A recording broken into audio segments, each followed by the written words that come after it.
Toru, what's going on?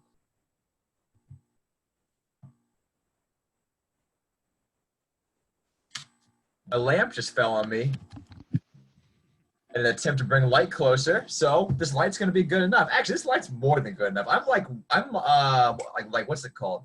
Where you're light wash. They do this to like actresses to make them look young or whatever. But yeah, how's it going, guys? Herman, Toru, Hello. Hey, how's everyone's Tuesday going? pretty good, pretty good. Got the carpets cleaned, so that's cool. that is a freaking quarantine Tuesday right there. If I've ever heard one. Yeah, absolutely. Just cleared the carpets. Nice. Well, my Tuesday's going great. It feels like I just started. I don't know why. Been doing math all day, and let's do some more math. How about that? I really need to get a hobby, other than check this out. More desk work going on. Those will be up soon.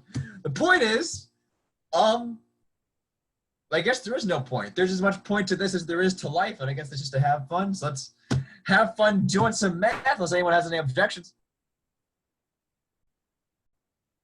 Oh, I had no comeback to that. So let's go ahead and get us started here. Oh, Safa's in the house. What's up, Safa? What's up? You missed the chance for small talk. Like I already said, let's get started, and so that means I have to go. Yeah, I was eating. I low-key almost forgot about the lecture. Then I was like, nah, I gotta stay committed. Here I am. Thanks, Safa. Yeah, hey, speaking of, to everyone out there live and in the recording, I think we're like exactly halfway done with the semester. So first of all, how weird is that? That should make you feel a little jittery. That's like weird to think about, It is. honestly. But second of all, good for us. I mean, it's good and bad. I mean, it's good in the sense that, hey, like, you know, I think we're doing well. We're going through the semester, we're learning things. That's nice. And so, you know, this is like an online semester, so it might be good to get it over with. But it also feels like, what have we done? Like I know we've done math, but just like personally, what have I done with my life? How are we halfway through this semester? If it ends, like if it ends and I've only done like double what I've done in this first half, that means I've done pretty much nothing. But anyway, I've had some fun. We're gonna have some more fun right now, and that is, what should we do first? Oh, yes, we need to move on.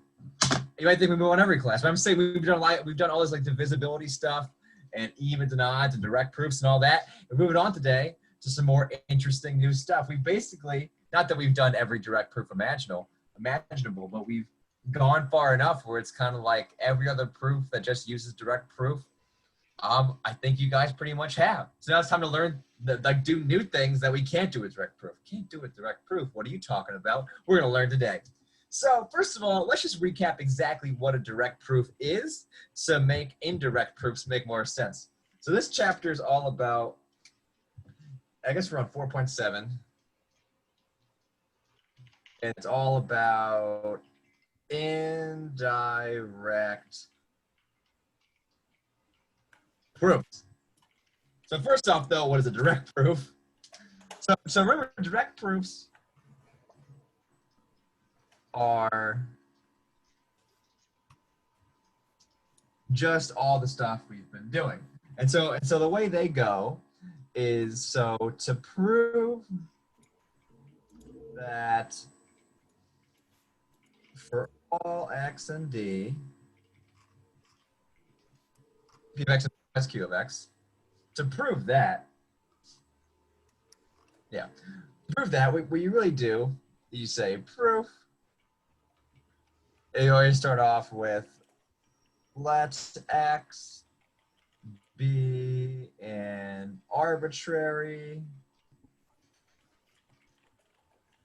but particular element of D. So you always start off, you just kind of assume, you just say X is in the domain, Because remember, this is a statement only about things in the domain D. So we don't care what happens when X is in the domain. So we say, let X be one of those elements in the domain and assume that P of X is true. So we're going to let X be in the domain, assume P of X is true, and we want to show Q of X is true. Because if we can show that for any arbitrary but particular, for any old X in the domain, if P of X being true implies Q of X being true, then we've done it, right? Because if P of X is false, then this whole thing's vacuously true. So we only have to care about the cases where P of X is true and we're in the domain. So anyway, we're going to assume P of X, and then we need to show that X having the property P implies, or I'll say logically leads to, X having the property Q. And then if we can show that for any old X in the domain, X having property P logically leads to X having property Q, that means for every X in the domain, X having property P implies X having property Q, so we're done.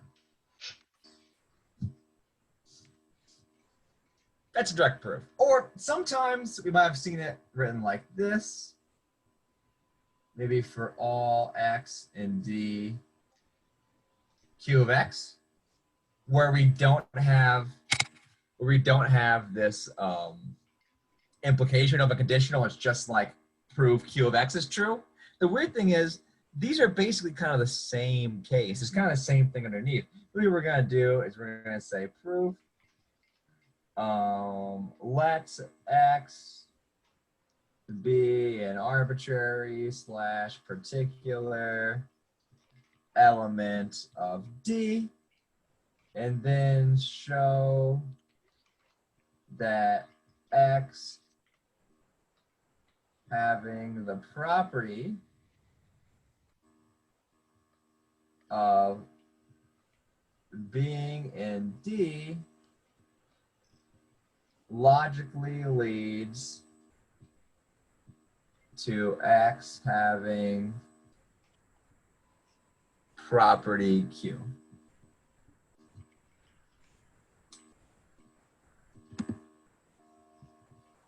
You see that? And it goes like that. So basically the point is, the only difference here is kind of like what you assume. In this case, you assume that X is in D and P of X is true. In this case, you just assume X is in D. But it's really the same thing, because remember that for all X in D, P of X implies Q of X. What's another way we can write that? This is going back to like, universal conditionals, like section 3.2 or something like that. There's a way that we could write this and get rid of the arrow.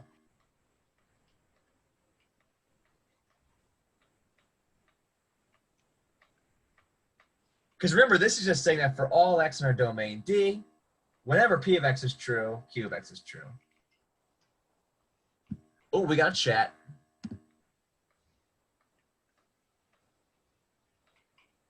Oh, okay. So Benay's saying, hey, can't you just write it by, like, can't you just like write the definition of the arrow, or write like the equivalence for the arrow, which is not quite P and not Q.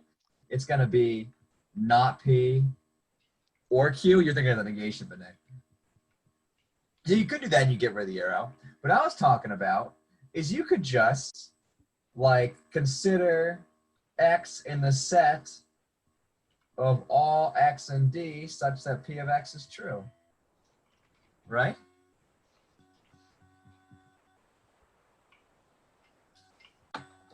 This is saying for all X in the domain D, whenever you have P of X, you have Q of X. So really it's saying for all X in the domain D that satisfy P of X, meaning make P of X true, then Q of X is true.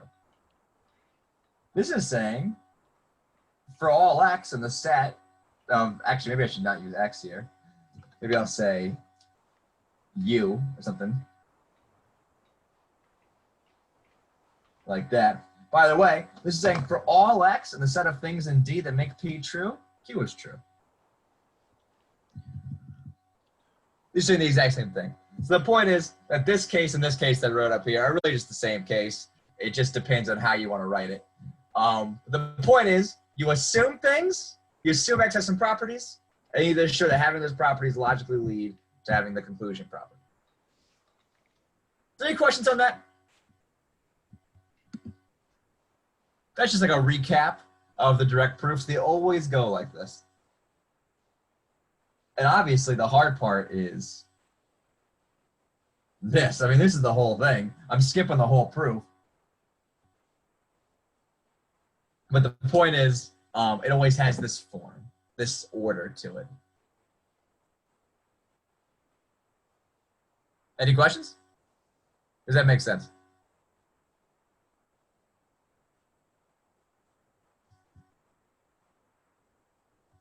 Okay, we're gonna assume it makes sense. The point is, I mean, like if you look at any of our direct proofs we've done in this class, you'll see, if you go back, you'll see they all look like this. Good. So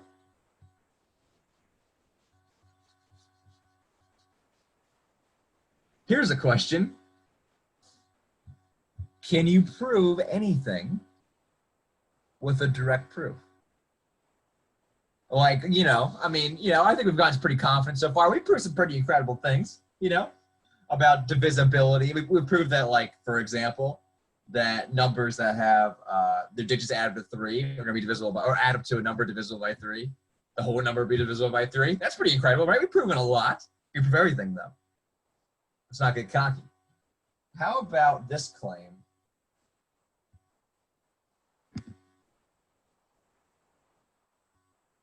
Limits. Oh, actually, limits Panay would work. We don't even have to get that complicated.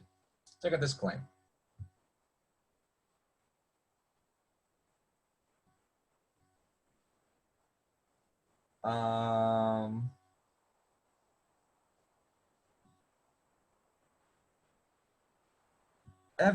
I'll say this.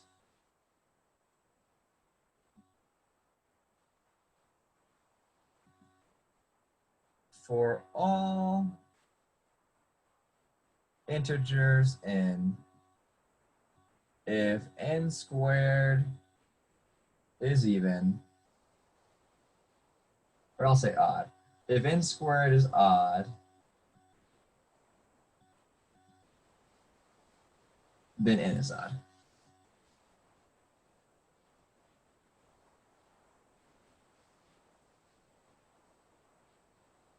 So, first of all, let's write it formally, right? Because I always do that when we're trying to prove something. So the formal way to write this is just, I'm not going to waste your time asking how to do it, because you guys know this is for all. So saying for all n in z,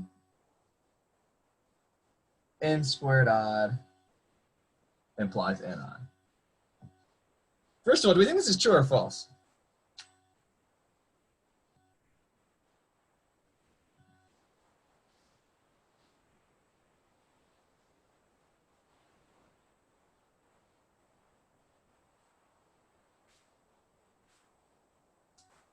I think it's true. As you say, who thinks true? Who thinks false? Do one of those? Oh, my left and right hand represent different things. Yes. That's obviously true, and it is going to be true. If we just check a few cases, right, we'll see that 1 squared equals 1, 1's odd, or 1 squared is, sorry, let's start with a better one. 3 squared equals 9, which is odd, and when it came from, 3 is odd. 5 squared equals 25. 25 is odd, but it came from 5 squared. Or it came from 5, that's also odd, right? And we keep doing this. And checking a few cases doesn't prove it, but it shows there's some merit to what we're saying. It's proof of concept, maybe. So, all right, how do we prove it, right? So the way we prove things is you always start off with like n squared odd. So let's assume n squared's odd, right? And then try to logically show that n must be odd. So if n squared's odd, what's really the one thing we know about it?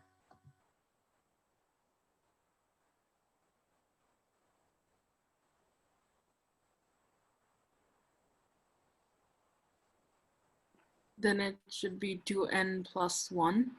Exactly. It's going to be 2k plus 1 for some k in z. And I changed it to k and not n opera because, well, n squared doesn't equal 2n plus 1 necessarily, right?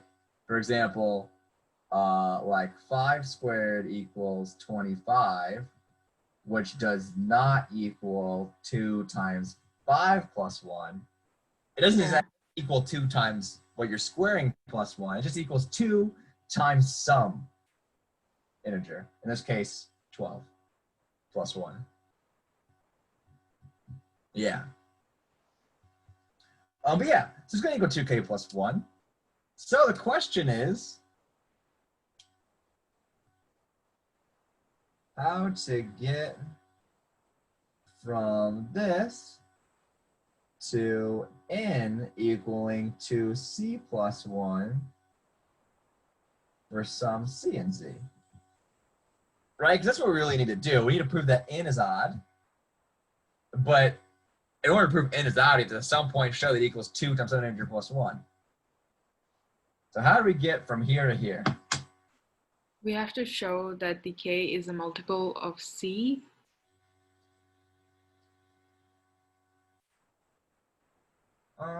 K is a multiple of c. Oh. Well, is that true? Let's think about that. I see why you see that. I can see, oh, 2k plus 1, 2c plus 1. This is going to be bigger than this. So you think you'd multiply it by something. But let's see if that's true. Let's check, let's do the 5 again, for example, right? So we have 5 squared is 2 times 12 plus 1. And 5 is 2 times 2 plus 1. Well, I guess the bigger question, Afra, is it's true here. Actually, I wonder if that's always true. Okay, wait, now I'm interested. Now I have to know. 7 squared is 49, which is 2 times 24 plus 1. And then 7 is 2 times 3 plus 1. There could be something to this, Afra. 9 squared is 81, which is 2 times 40 plus 1. And 9 is 2 times 4 plus 1. Why is that true? Okay, I will come back to this. That's interesting. But the point is, how do we know that it can be written in this form anyway? Like, how do we know that n won't be 2c? Or equal 2 times t? You know what I mean? The point is just not 2 to, like, how do we know n's not even is the point. Is it because k has to be even?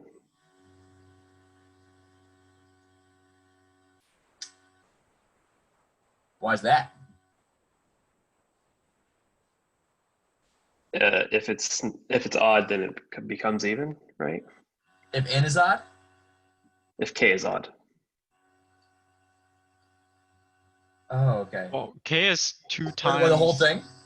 Yeah, like 2k makes it even, so when you add 1, it just becomes odd, right? Yeah, no matter what k is, 2 times k is going to be even, so plus 1 is going to be odd. I got you. Yeah. Yeah. I see. Is there a way we could do it by just square rooting both sides and proving that there's still a plus 1 at the end, and then making the square root of 2k a separate constant? Just think about that. So you're saying we have n squared equals 2k. My color scheme is all over the place. But the point is, like, why not square root both sides? So then n is going to be the square root of 2k plus 1. Here's the only issue, right?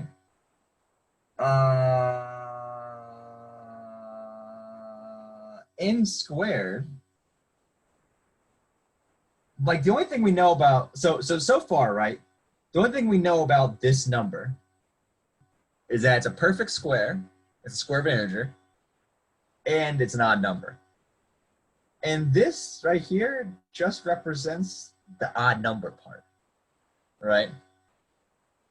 And so the square root of an odd number, we don't know if that's even gonna be an integer, much less odd integer. You know what I mean?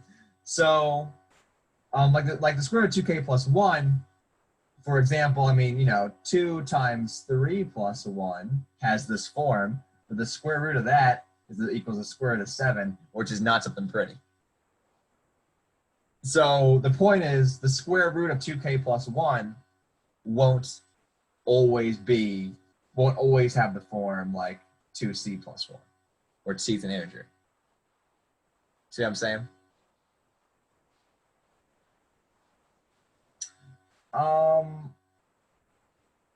So yeah. So the point is, the square root of every odd number is not another odd number, right? But apparently, this is saying the square root of every perfect square is an odd number. I'm sorry, the square root of every odd perfect square is an odd number. The point is, I guess, k can't just be anything. Because if k was anything, it's not going to have a nice square root, right? For like we said before, the square root of 3 plus 1 is not nice. So there's some restrictions on k, I guess. Maybe, actually, I'm just thinking about this. I don't even have anything prepared for this. N squared minus 1 is going to equal 2k. So k has got to be n squared minus 1 over 2.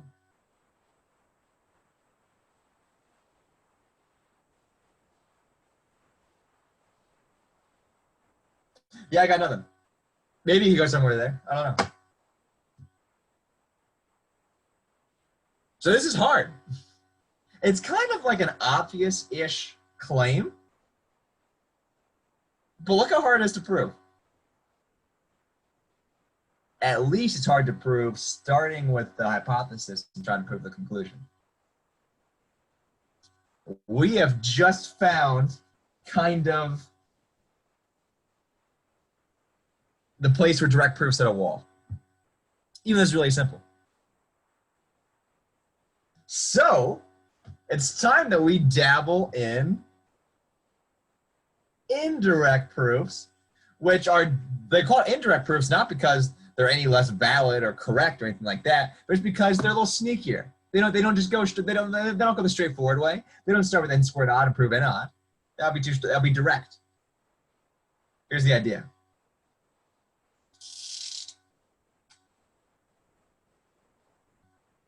What's this equivalent to? Specifically, this conditional.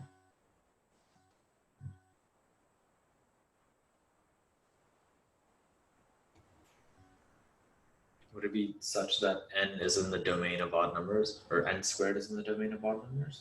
Yeah, so I guess there's a few correct answers here. So what I was talking about before with making a conditional not a conditional, you can totally do that, right? Like you could say for all n and z, so the n squared's odd or something like that, right? Then n odd. You can totally do that. But then, like we were kind of talking about before, it's really just the same thing written differently. And so the direct proof still isn't going to help much. Another thing you could do is do what Benet suggested earlier, and that is rewrite this as like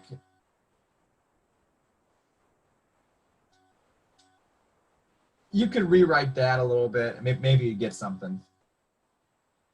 Or you could write it with like the and and the or thing. But what else is a conditional equivalent to?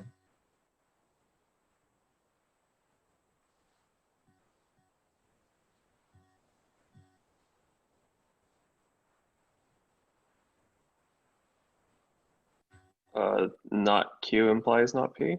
The contrapositive. Not Q implies not P. A conditional is always equivalent to its contrapositive. So that means this statement's equivalent to, I'll say not n odd implies not n squared odd. Right? But what's the opposite of being odd? Being even. Even. Yeah, yeah, right. Saying that for all integers n squared odd implies n odd is the exact same thing as saying n even implies n squared's even, which you can see just because that's the contrapositive, but also makes sense because if whenever n is even, n squared's even, well, that means if n squared's odd, it couldn't have come from an even n, because if n was even, n squared would be even. You see what I'm saying? It's kind of like n has two options. N could be odd or even, but the option where n's even, if we can prove this, we'll have shown that n squared's even. But that's not what we have here. We don't have that. We have n squared's odd, meaning it must come from this case. If it exists at all, which it does. But that's just, it's just the contrapositive is the point. We should, like, this is a good friend. Say hi to contrapositive. Like, yes, yes, yes, yes, yes, yes. We know this guy.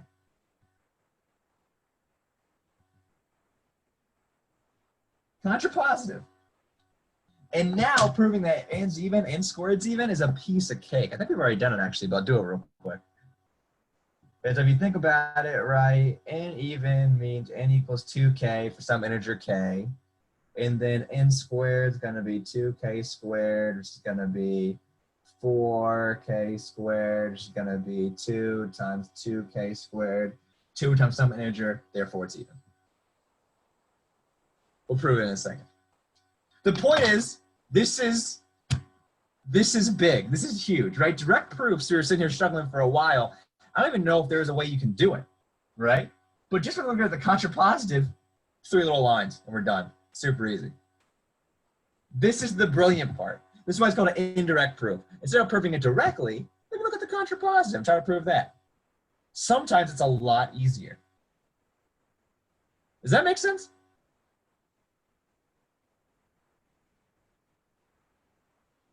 Yes. Good. That's all I needed to hear. Perfect. Let's go ahead and do it. So this is called a proof by contrapositive. So our first indirect proof is proof by contrapositive.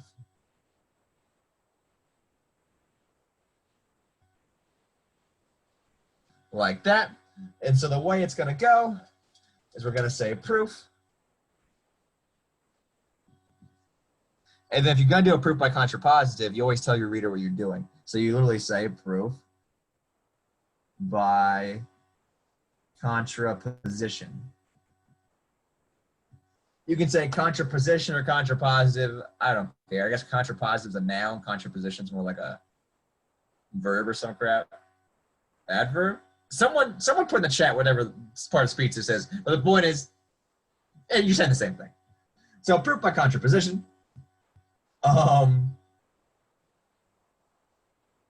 Yeah. So what you do then is you just do basically a direct proof on the contrapositive, right? But the indirect part is thinking with the contrapositive. And so we're just going to do like we normally do. So we're going to say let n be any arbitrary but particular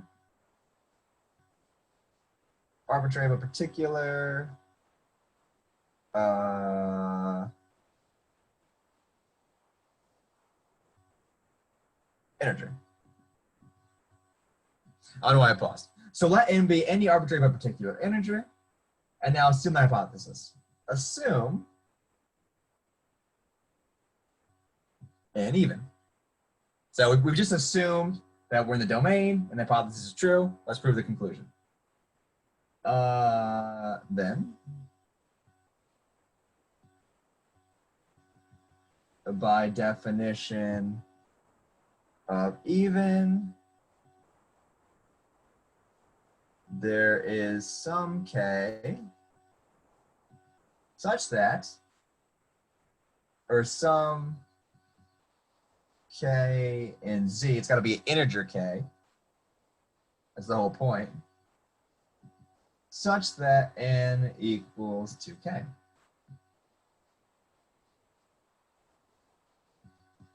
Now let's consider n squared. n squared equals 2k squared by substitution, which equals 2k times 2k by definition of exponentiation. We can actually put letters there. Exponentiation is your initiation and exponentiation. And this is going to be 4 times k squared by simplification.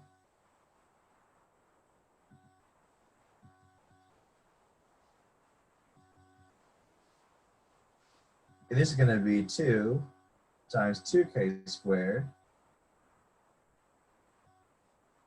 by factoring. So we've almost done it, right? We've written n squared. We said that's equal to 2 times 2k squared, right? And all you have to do is prove that 2k squared is an integer, and they've proven that n squared is even. And that one quiz should have told you that, oh yeah, that's why we need to prove 2k squared is an integer, because if 2k squared is not an integer, we haven't proven crap about n squared, right? For example, 5 equals 2 times 2.5, but 5's not even, right? Because this is not an integer. Right, every number is 2 times something. What makes it even is got to be 2 times an integer. That's the important part. So, the reason it's an integer, of course, is note 2 and k are in z, and the integers are closed under addition and multiplication. So 2k squared in z, thus 2, or I'll say thus n squared, which equals 2 times 2k squared, is even by definition, because 2 times an integer. Professor, I can't see the end part. Oh, sorry about that.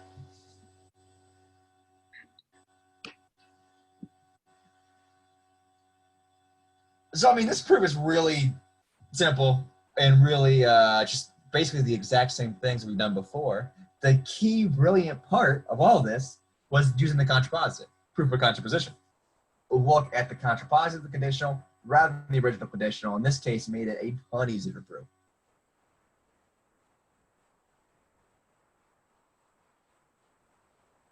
Any questions?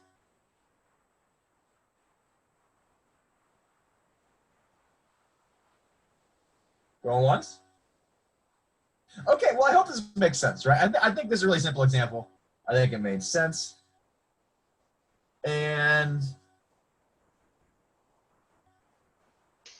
when we do these proofs, do we have to say somewhere that it's indirect or direct? no, a direct proof, you don't have to say anything. Kind of, if you say nothing, it's assumed it's a direct proof. If it's an indirect proof, if it's like a proof by contrapositive, just write at the top, like I did, proof by contrapositive, to let the reader know what you're doing. But like every indirect proof we do will have a name, and so you just say whatever the specific one you're doing is. Does that make sense? Yeah. Cool. So now, this, spoiler alert, is also true. It's going to be very useful later, but that isn't going to be a problem for your homework. So, have fun with it. All right, let's do one more example of this contrapositive business. This is going to look weird.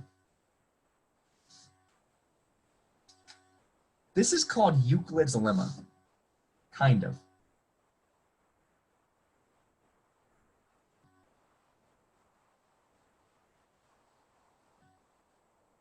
I'll say kinda, because it's a little different, but it's about what it is.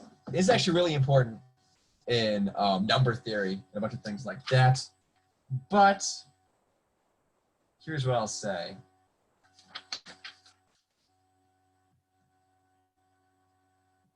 for all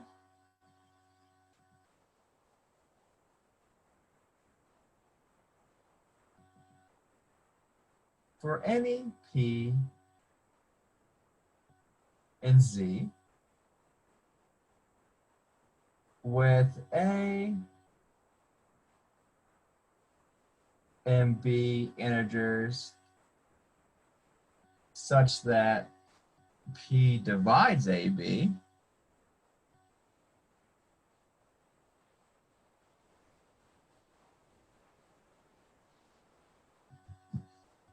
P, no.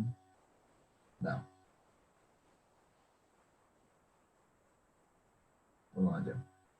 P divide A or P divides B implies P's prime.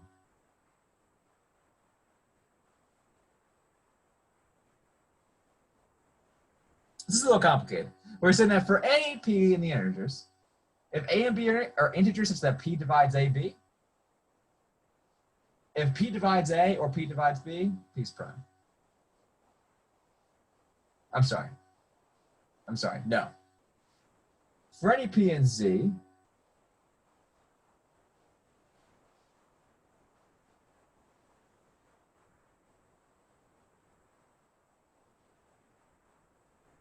there we go. For any P and Z, and for all A and B integers so that P divides AB, P divides A or P divides B implies P's prime.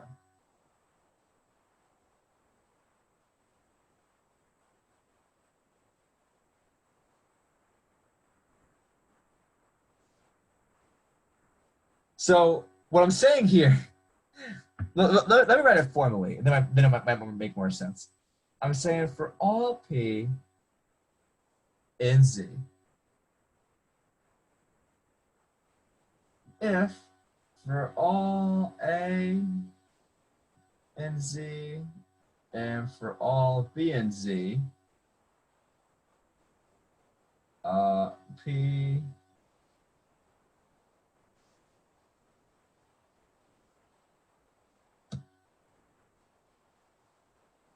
sorry. This is complicated. For all for any P and Z and for all A and B integers such that P divides AB,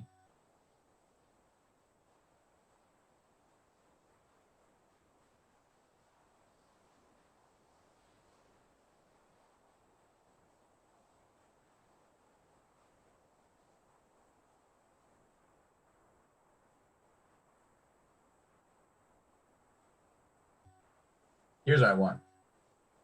For any P and Z,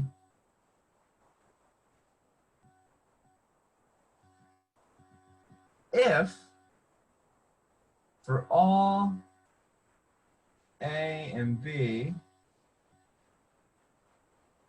and Z,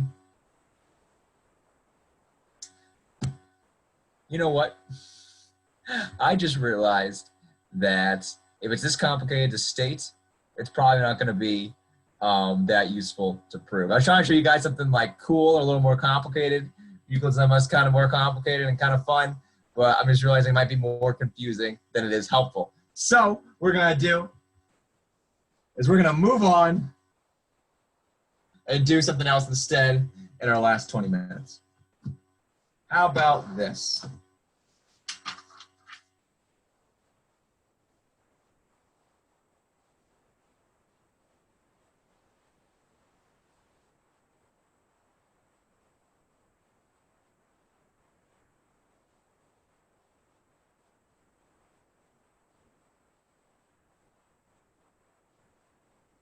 Yeah, sure. Let's move that.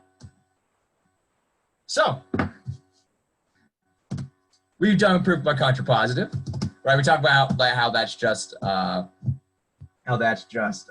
taking your original statement, looking at the contrapositive and directly proving that, right?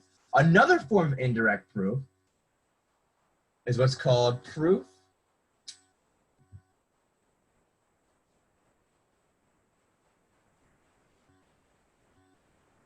by contradiction.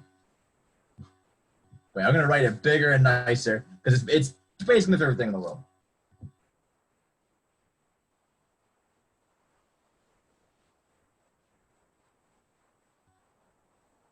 Proof by contradiction. So proof by contradiction, the way that goes is, well, first of all, you know what? I'll kind of show you. Actually, yeah.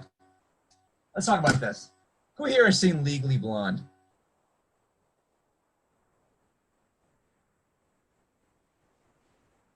No one? The Reese Witherspoon classic? I cannot relate to you people. But the point is, Legally Blonde is a movie where Reese Witherspoon plays a lawyer. And I'm going to go through a transcript of Legally Blonde that perfectly demonstrates what proof by contradiction is. So, there's two people in the scene. There's the lawyer, Reese Witherspoon, and the witness. And the witness that Reese Witherspoon thinks is guilty. She thinks she's actually the one that committed the murder, but she can't really prove it yet. But you just wait. So the witness, so let's start with the facts.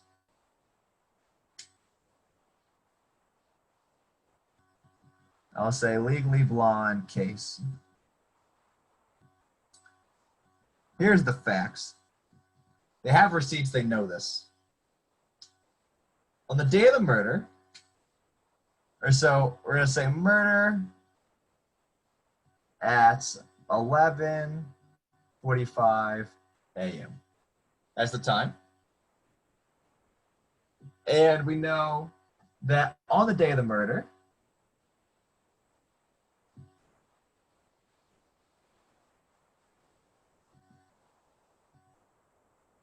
on that day,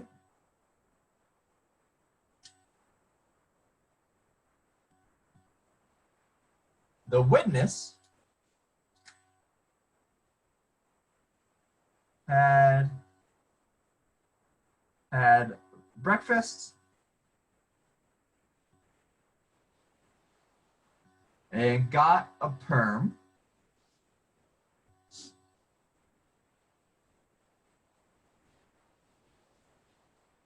and was back home by 11 o'clock a.m. And the home is the place of the murder.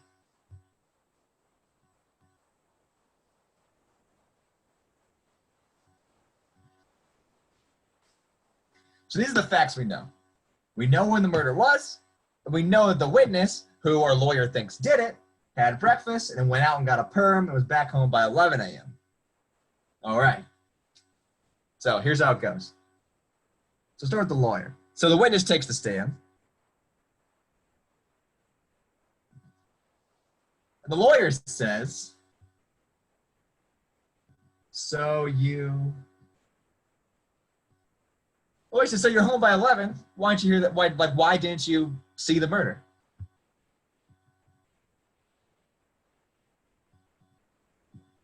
Why did you not see or hear the murder? Other since it's a smell, the lawyer just doesn't care about it, apparently. Taking a back seat.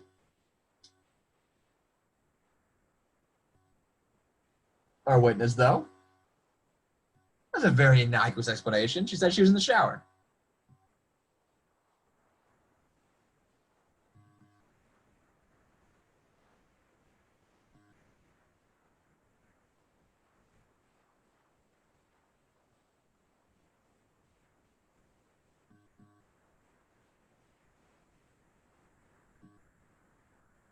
Between 11:30 and noon. Takes long showers. The point is, the witness was in the shower. This is what she claims.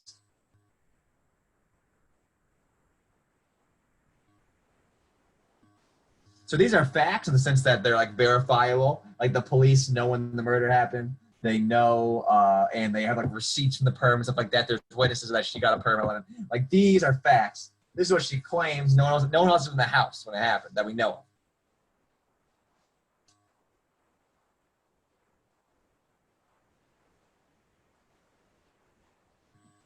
So the lawyer says,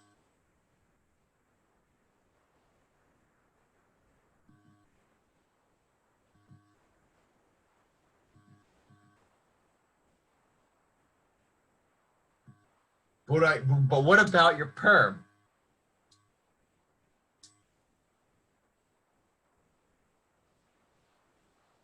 The witness says, what? What? I mean, what do you mean?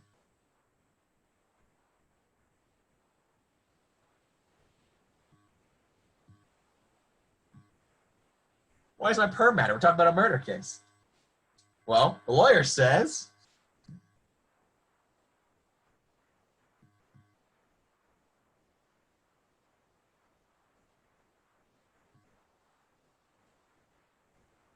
that you can't take a shower within 48 hours of a perm, or you can't wash your hair. You can't take a shower within like 24 hours of perm, or it'll ruin your curls that you get in the perm. Right? And she would have known if her curls got ruined. And by the way, she's an experienced perm getter. She would never have taken a shower within 24 hours of a perm.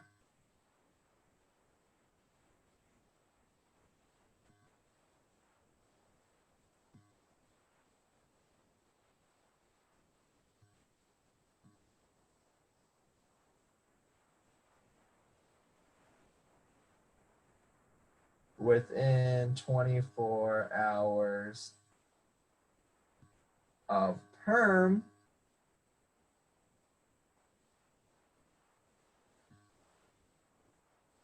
therefore,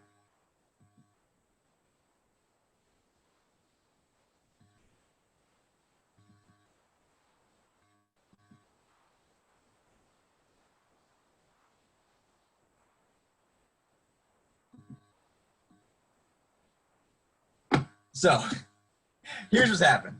We know for a fact that the witness, right, had breakfast and got a perm that morning, right before 11 a.m. And so the lawyer asks, okay, so you're home at 11 a.m. Why did you not see or hear the murder? And the witness goes, oh, that's simple. I was in the shower at 11:30, 11:45, or 11:30 at noon at the time of the murder. People take showers, right? And the lawyer cleverly goes, but wait a minute, what about your perm? And the witness goes, what? Why does that matter at first? And the lawyer says, like, if you get a perm, then, or if you take a shower within 24 hours of perm, you would ruin your curls. You would never do that. We see that you still have your perm. We can still see your curls. You did not undo your perm. Therefore, there's no way you took a shower between 11:30. There's no way you took a shower at 11 a.m. Here's the point. This is like a very long-winded shaggy dog story. What did the lawyer do here that was so clever?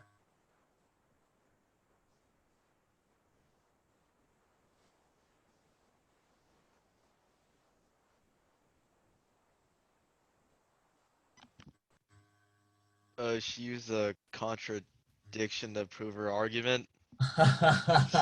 Saba, thanks for telling me what I want to hear, as always. I mean, she does, but I mean, that's actually kind of the exact point. She caught the witness in a lie, basically, right? What she did here is she showed that the witness's claim contradicts the facts, right? I guess another fact would be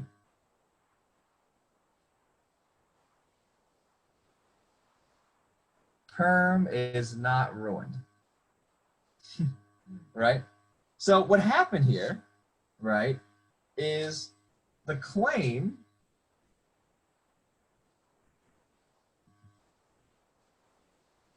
that witness took shower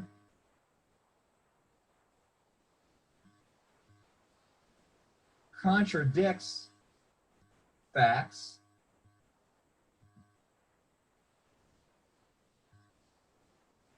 that she had a perm and it is not ruined, right? So what the lawyer did is basically what you do is you go along with the claim, right? So the way you prove something by contradiction, right? If you have a claim that you don't think is true, what you can do is you can go along with it. You go, okay, let's just assume you're right. Assume the claim is true. Even the lawyer thinks it's false, let's assume it's true. Assume the claim is true, right? And then show that that logically leads to something that's false, right? And so if you combine this claim with the fact that the witness took a perm or had a perm before 11 a.m., that logically leads to the perm being ruined. But that contradicts the direct fact that the perm is not ruined. right? This is the brilliant part of contradiction and why it's so beautiful and so amazing, because this is the exact thing we love about lawyer movies and stuff like that, right? Like when you catch a witness in a lie, where you like take a few facts, put them together with their claim, and you find out like, oh, there's no way it could have happened, right? I mean, has anyone read To Kill a Mockingbird? Yes. Great book, by the way. But the point is, Atticus Finch catches, like in that case, someone's being charged with assault, and Atticus Finch, right, catches that witness in a lie by saying that, oh, okay, well, like what, the guy hit you, so the guy hit you like only on the left side. Well, guess what? Guess what? Or only on the right, whatever. Was it only on the left side? Guess what? My client, the defendant here, like his right arm doesn't even work, so he could not have possibly done that. Right? That's the whole point, right? You catch a witness in a lie, or proving a contradiction. Prove that their claim logically leads to contradicting the facts. That's brilliant. This is Sherlock Holmes, this is lawyers, all wrapped into one, and it's all here in math, and it's amazing. So who wants to do a proof? Come on, let's do one.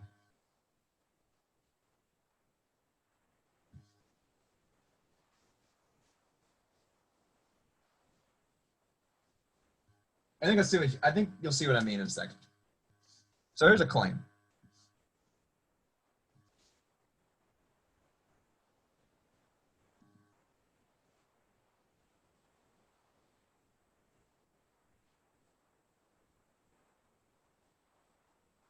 Every integer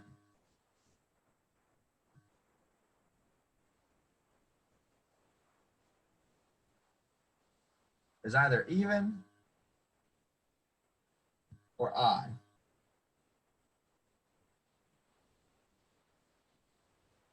Or I'll put it this way.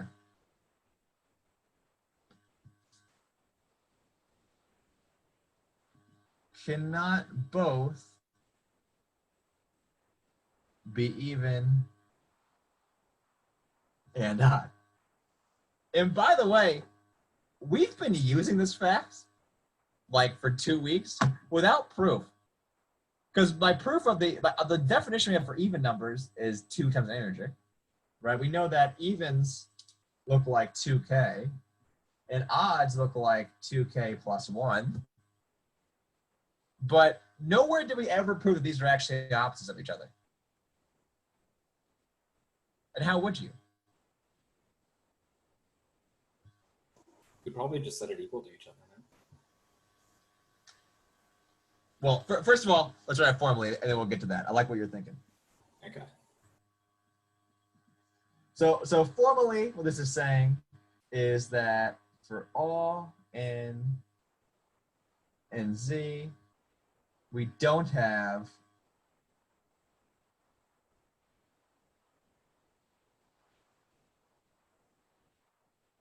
n even and n is odd.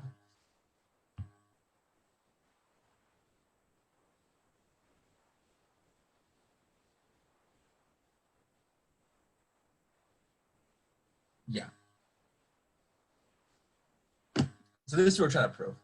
Trying to prove this. This is our claim. Our claim is that for all n and z, that n cannot both be even and odd simultaneously. So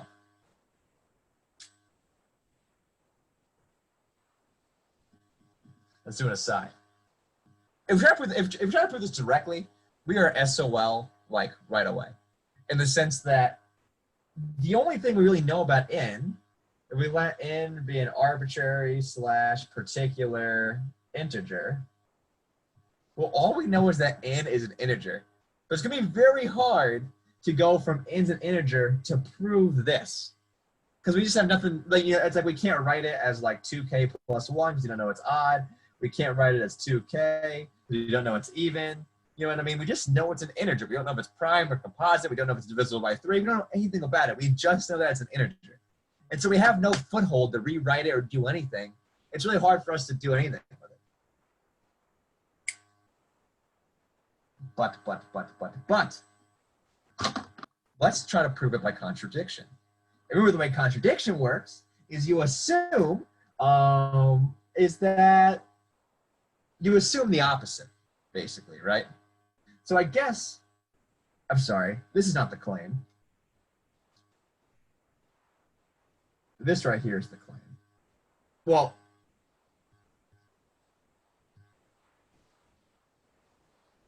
I'll call it the false claim. This is equivalent to the witness saying she was taking a shower, right? It's the thing you're trying to prove false, right? So what you're going to do is let's just assume the false claim is true.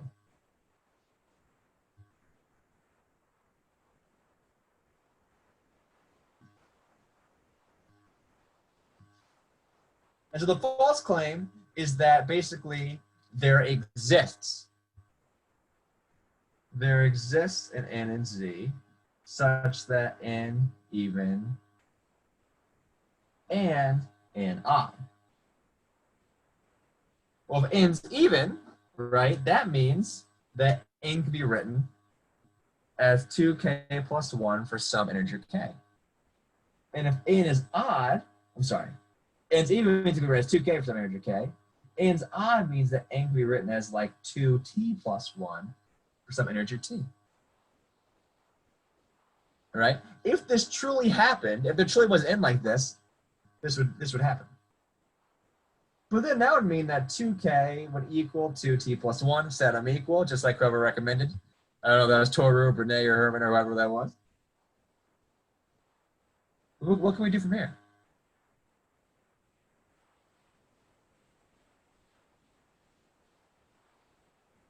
Why is this ridiculous? Why can't this ever be true? No number can be like one more than the number itself, if that makes sense. Well, this My t thought and this process k was are if we set different. it equal to k and k. That way we can subtract the 2k, and then we get 0 is equal to 1. Well, the point is, though, we don't know that. Right. Like all we know is N is even and N is odd. We don't know that the k and the t here are the same thing.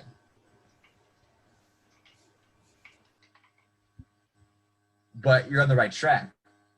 Just subtract 2t from both sides. This means that 2k minus 2t equals 1, which means that 2 times kt equals 1. Divide 2 from both sides. You get k minus t equals 1/2. Here's the thing. K minus t, this is an integer. Right? An integer minus an integer is an integer. So if this were truly true, that would be saying 1/2 is an integer, which is ridiculous. You see what I'm saying?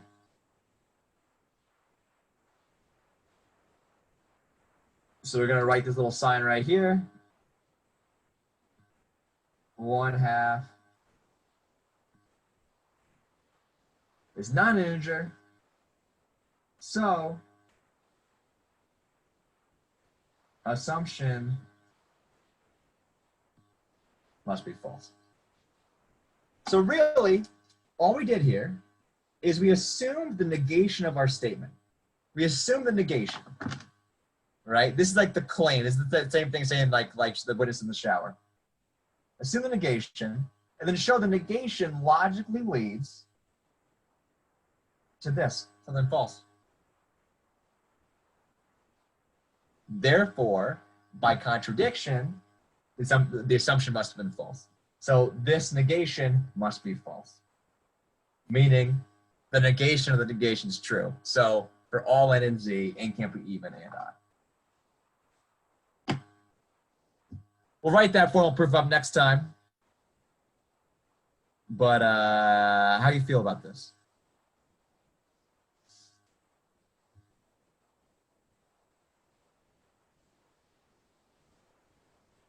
Good? Bad? I say good.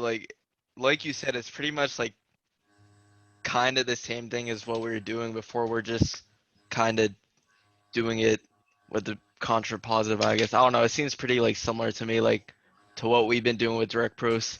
Yeah, contrapositive is pretty similar, right? It's just make a contrapositive, do a direct proof. Contradiction is a little different. This is a little different animal. This is where you're straight up just assuming assume your statement's false. So you have this claim here, assume it's false. I'm trying to prove it true. But the way I'm going to prove it true is assume it's false. You're going to assume it's false and then show it can't be. Or basically, I'm proving this true by showing it can't be false. Prove true by showing it can't be false. Because if it were false, that would logically lead to 1/2 being an integer, or something ridiculous, otherwise known as a contradiction. Got you. Makes sense. Good? All right, well, mull that over. Think about that a little bit. We'll do plenty of these contradiction proofs because I love them. And we're going to probably do the most beautiful proof of mathematics tomorrow, or Thursday. And other than that, have a good day, people. Thank you. Bye. You're welcome. Bye. Any questions? I think I already asked. You guys are good.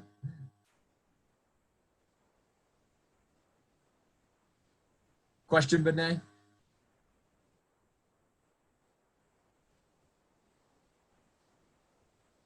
Probably not. All right, see you later.